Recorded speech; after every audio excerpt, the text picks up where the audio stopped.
स्वागत है इस छोटे से YouTube चैनल पर जिसका नाम है सुदर्शन स्टूडियो। हम लाइव हैं और मुझे मालूम है इस चैनल पे बहुत कम रीच भी आएगी, बहुत कम लोग आएंगे भी, बहुत कम लोग देखेंगे। बट बताना ज़रूरी है कि 14 नवंबर हो चुका है, चिल्ड्रंस डे। शायद चिल्ड्रंस को भी पता नहीं होगा कि क्यों मनाया गया, लेकिन फिर भी बात ये इसलिए आज लाइव होने के लिए ज़रूरत पड़ी कि बिहार का जो रिज़ल्ट है वो अनाउंस हो गया। और एक दिन हो ही चुका है रिज़ल्ट अनाउंस होके। मेरे ख्याल से आप देख सकते हैं कि बहुत धूम धड़ाके से रिज़ल्ट जब अनाउंस हुआ तो कई पार्टियां अपनी जीत की खुशी मना रही हैं। लेकिन अफसोस भी होता है। अफसोस इस बात का होता है कि बात ये समझ में आती है दो चीज़ें, और वो ये हैं कि अंबेडकर की एक वचन या ये कही एक स्टेटमेंट है, और उन्होंने कहा था कि किसी भी देश की समाज की प्रगति मैं इस चीज़ पे निर्धारित करता हूँ कि वहाँ की महिलाएं कितनी पढ़ी लिखी हैं, वहाँ की महिलाएं कितनी विकसित हैं। और अगर महिलाएं विकसित ना हो, पढ़ी लिखी ना हो, तो वो समाज हमेशा पिछड़ा ही रहेगा। वो समाज हमेशा अपने पूर्व काल में ही रहेगा, वो कभी आगे नहीं बढ़ पाएगा। और यही हाल है आज भी। जो अभी yes, Maharashtra Hyderabad cup we have fun audience.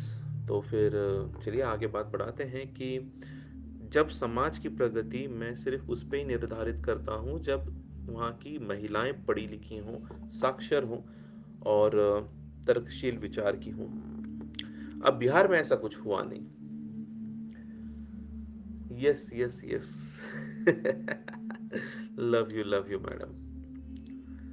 तो बिहार में तो ऐसा कुछ हुआ नहीं है। बिहार में हुआ क्या?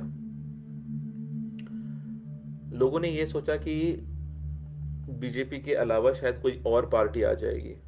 कोई भी, कांग्रेस हो या किसी भी गठबंधन वाली सरकार हो, बहुत सारी पार्टियां थी, छोटे छोटे क्षेत्रीय पार्टियां थी, लेकिन हुआ क्या?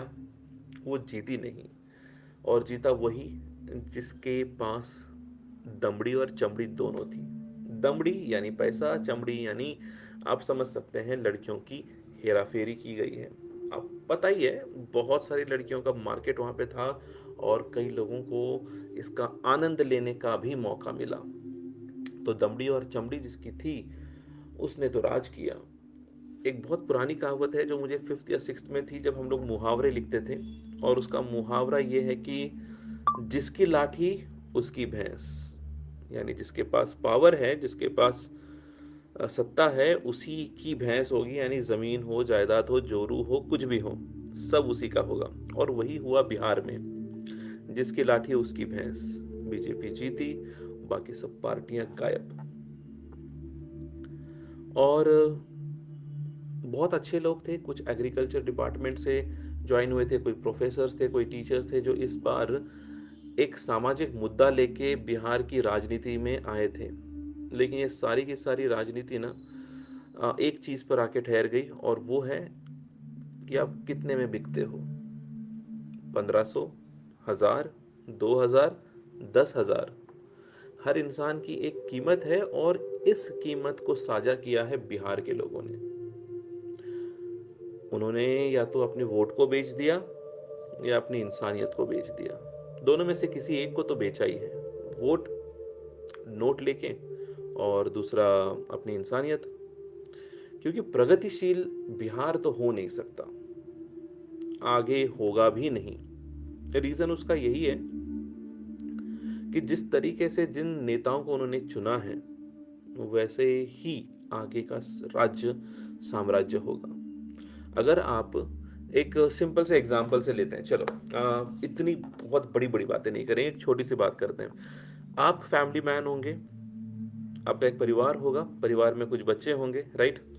अब अगर बच्चे हैं तो मान लीजिए आप उन बच्चों को ऐसे स्कूल में भेज रहे हैं, आपके घर के आसपास वाले स्कूल में, जहां पे वो टीचर अनपढ़ हो। ठीक है, टीचर अनपढ़ है, या उसको चलाने वाला संचालक यानी जो प्रिंसिपल है वो भी अनपढ़ है। और अगर ये दोनों ही चीजें एक दूसरे से मेल खाएं, तो बच्चा वहां क्या करेगा? पढ़ेगा, खेलेगा, या कुछ नहीं, वो भी अनपढ़ बन के निकलेगा। सीखेगा तो वही जो वो सिखाया जाएगा उस स्कूल में, करेक्ट। अब ये बड़ा सा जो देश है हमारा, इसको हम एक स्कूल मान के चले, ठीक है।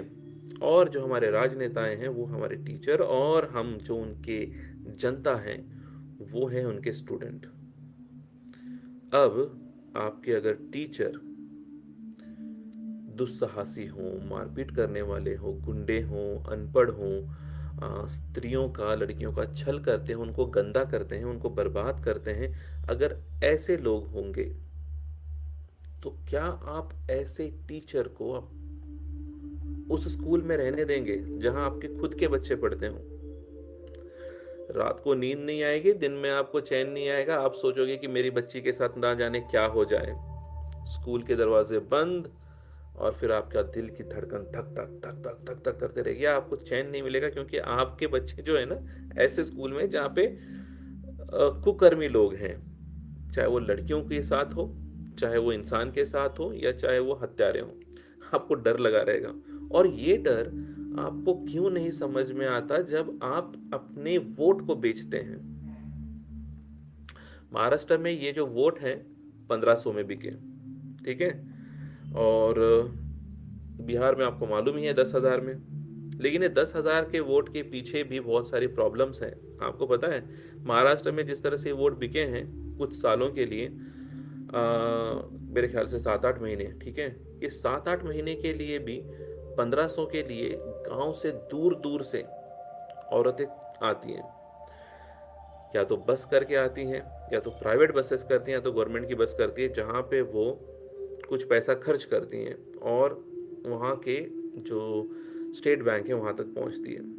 अब जब वहाँ तक पहुँचती है तो स्टेट बैंक वाला भी एक बहुत अच्छे से चाल चलता है, वो 1500 रुपये तब देता है जब उसको कुछ दमड़ी मिलती है।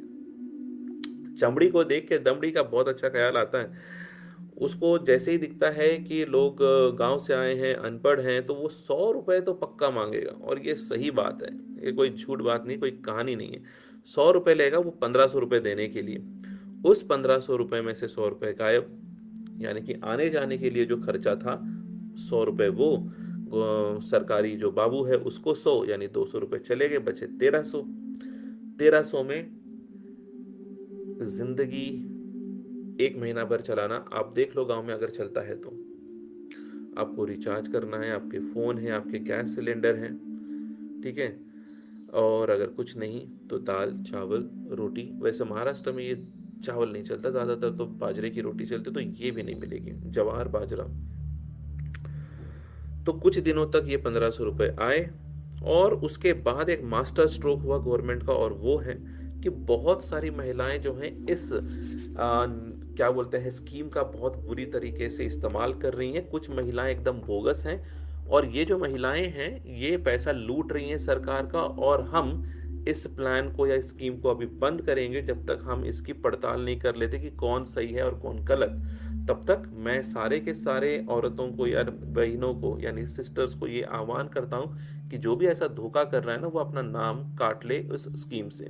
ऐसा हुआ, और उसके बाद कई बार कई लोगों ने न चाहते हुए भी, कई सरकारी बाबू ने उन लेडीज के नाम काट दिए। अब अगर कटने से बचना है यानी स्कीम से बचना है तो एक ही चीज है, और पैसा खिलाओ उस बाबू को ताकि आपका नाम बचा रहे।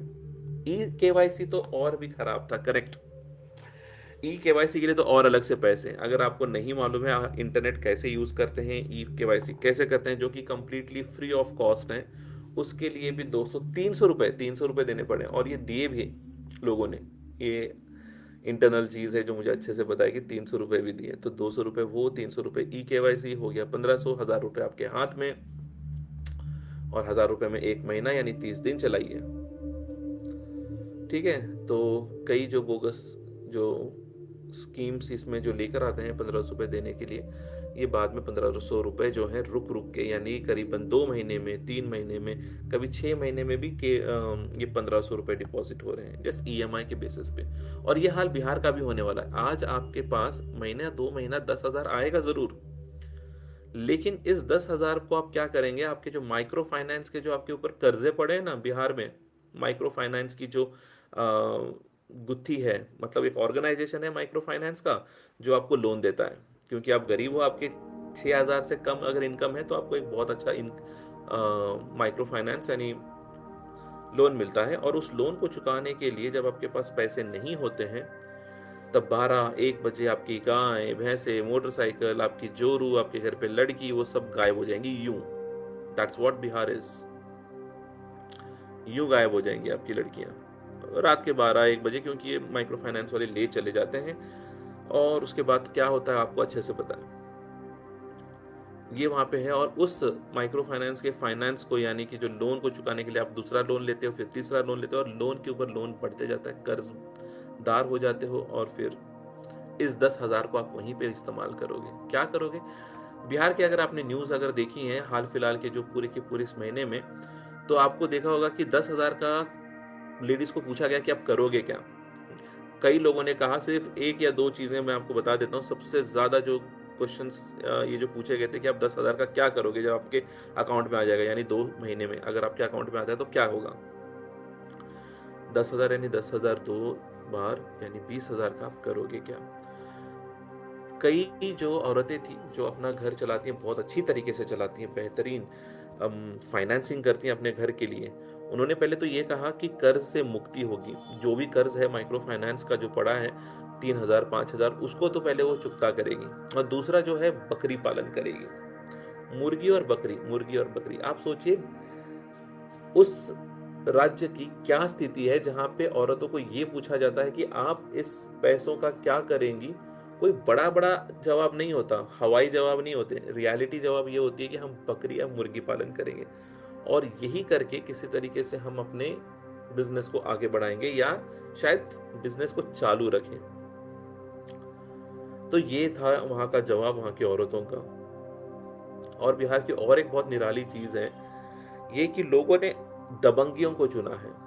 दबंग, दबंग कौन है आप अच्छे से जानते हैं कि जिनका एकदम मजबूत पकड़ होती है, पावर होती है, पैसों के दम पे, दमड़ी और चमड़ी के दम पर, और इन्हीं को चुना।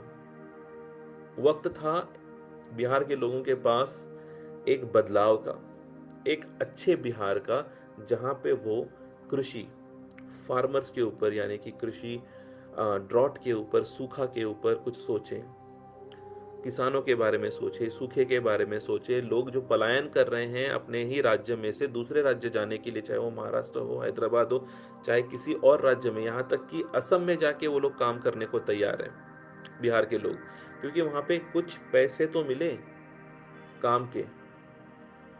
तो एक हो गया कृषि, दूसरा हो गया सूखा, तीसरा हो गया एम्प्लॉयमेंट, नौकरी, और चौथा और सबसे जरूरी चीज है कि सम्मान। और ये वहां है नहीं। जातिवाद, छुआछूत, ये सम्मान वाली चीजें जो वहां पे ना बिल्कुल नदारद है, गायब है। तो वो तो लास्ट वाली तो पार्ट छोड़ ही दीजिए। तो बिहार में सबसे जरूरी चीज तो यही थी कि भाई कृषि के लिए, सूखे के लिए, और आप बाढ़ पीड़ित लोगों के लिए क्या करेंगे, उसी के साथ साथ नौकरी का क्या करेंगे। और जवाब तो कुछ नहीं था, जिसके पास इन सब ने यही कहा कि भाई आपको इलेक्ट्रिसिटी बिल जो है फ्री कर देंगे, 10,000 दे देंगे, और बाकी आप ऐश करो इस सब चीजों से। और बिहार के लोगों ने वही किया। जो ये जुमले थे उसी के वोट दिए गए, और बाकी जो अच्छे खासे पढ़े लिखे समझदार तार्किक लोग, जो प्रोफेसर जो इस चुनाव में लड़ने के लिए खड़े हुए थे, उन सब को मुंह की खानी पड़ी। मुंह की खानी पड़ी यानी कि वो गिर गए। लोगों ने उनको सिर्फ 10,000 5,000 15,000 वोट दिया। और जो दबंगी लोग हैं, जो ऐसे लोग हैं जिन्होंने बहुत कुकर्म किए हैं, लड़कियों के साथ लड़कियों को खराब किया है, बर्बाद किया है, ऐसे लोगों को इन बिहार के लोगों ने जीत के लेकर आए, वो भी एक एक नहीं, 4-4 5-5 लाख वोटों से। अब आप सोचिए ऐसे प्रदेश का क्या होगा जहां पे गुंडागर्दी, या ये वर्ड यूज नहीं कर सकते यूट्यूब पे, बट आपको समझ में आना चाहिए, कारी, ठीक है, बी ब से स्टार्ट होता है और कारी से खत्म होता है। तो ये जो लोग हैं, जो लोग लड़कियों को गंदा करते हैं, उनको अगर आप चुन के लेकर आते हैं तो आपका राज्य कैसा होगा। आगे जाके 5 साल 10 साल या 15 साल की एक नींव रख दी है कि वोटर्स को अगर रुझाना है तो सिर्फ पैसे दो और वोट जीत जाओ, यानी इलेक्शन जीत जाओ, इसके अलावा और कुछ भी नहीं। तो इस तरीके का माहौल देखा गया हमें बिहार में। इसी के साथ हमें एक नया देखने को मिलेगा अब वेस्ट बंगाल। बंगाल में भी यही होगा होगा यही।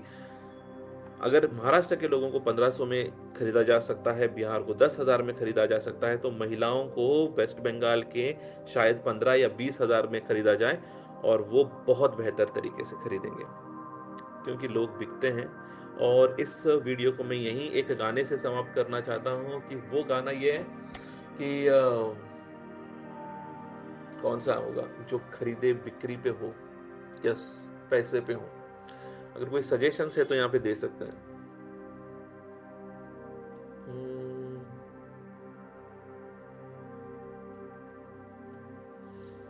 याद नहीं आ रहा यार मुझे वो गाना कौन सा है जिसपे मैं ये बोल सकूं कि हर लोग। हाँ, महबूब का एक गाना है, महमूद महमूद नहीं, महबूब नहीं, महमूद। और ना बीबी ना बच्चा ना बाप बड़ा ना भैया, the whole thing is that कि भैया सबसे बड़ा रुपया। और एक सजेशन हमको मिला है कि पैसा बोलता है, कि पैसा बोलता है, कि पैसा बोलता है, पैसा ही बोलता है। दोस्तों, यहाँ पे हम सबकी ज़बानें चुप हैं, ज़बान को हमने अब ताला लगा दिया है। सच बोलने की कीमत बहुत महंगी है और इसे हर कोई नहीं चुका सकता। अगर आपको चुकाना है सच बोलने की कीमत, तो या तो आप कब्र में होंगे या आग बन के स्वाहा हो चुके होंगे। तो सच आसानी से हल्का नहीं है। अगर आप बोल सकते हैं तो बहुत बेहतर, अगर आप नहीं बोल सकते हैं तो आपकी ज़बान पे ताला रखिए, चुप रहिए, और आने वाले आपके बच्चों को ऐसे माहौल में पैदा होने के लिए रेडी रहिए जहाँ पे आसपास सिर्फ और सिर्फ गुंडागर्दी, दबंगगिरी और लड़कियों का हाल बेहाल होगा। एक दिन वो भी आएगा जिस दिन आपकी घर की लड़की जब गायब होगी, तब आप सवाल करेंगे खुद से कि मैंने इस सरकार को क्यों वोट दिया। जब आपके हाथ में पावर थी, आपने कुछ नहीं किया। चलिए, बेकार है बोलना क्योंकि सब मुर्दा हैं यहाँ पे। हर कोई मरा हुआ है, हर किसी का ज़मीर मरा हुआ है, और मरे लोगों से ज़्यादा बात करना ठीक नहीं है। अल्लाह हाफिज़, सायोनारा, आस्ता ला विस्ता, टेक केयर, बाय।